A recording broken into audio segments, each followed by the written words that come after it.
None of the proposed 500 megawatt power plants over the last 4 to 5 years were established. The power demand increases by 150 megawatts every 2 years, which is equal to power generated through the Upper Kotmale hydropower plant. This means we need to establish a 500 megawatt power plant every 5 years. The calculated loss incurred across 5 years by failing to construct the proposed coal power plant in Sampur is 200 billion rupees.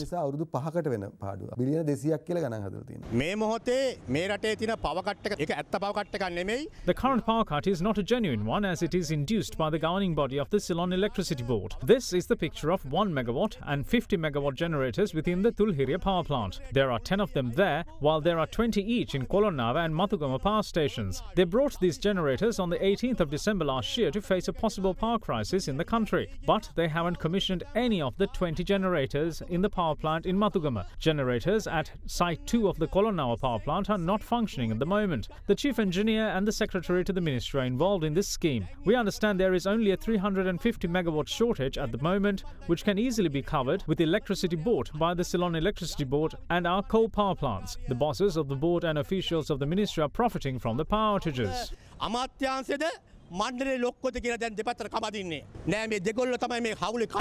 Meanwhile, the government urges the public to be frugal in consumption of power for the next 3 months. It is in this backdrop that the cabinet has given the nod to a proposal by Minister Ravi Karunanayake to introduce measures to save electricity in the country, which include switching off 2 light bulbs in every household for a period of 3 months. Other proposed measures include reduction of power usage at state institutions, religious and commercial establishments by 10%, switching off unnecessary street lights and switching off all street lights an hour before the usual time. However, there is an immediate need to address the power deficiency that the country experiences from time to time. So what are the suitable short as well as long-term solutions in this regard?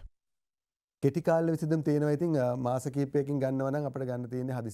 we are to go for short-term solutions, we'd have to generate electricity from diesel power plants, which is an expensive solution because 1 unit of electricity will cost at least 28 rupees. We usually give a unit of electricity at 16 rupees. If we are to go for a mid-term solution, we'd have to establish a heavy fuel oil power station, which will give us electricity for around 23 to 24 rupees per unit. But that too would take at least a year to establish. The best solution for us would be going for a long-term solution, such as establishing a coal or an LNG power station. But establishing these power stations will take at least 4 years. We will incur losses by going for short-term solutions. We anyway will incur losses of 50 to 60 billion rupees until a low-cost power station is established in the next 4 years, which the public will have to bear.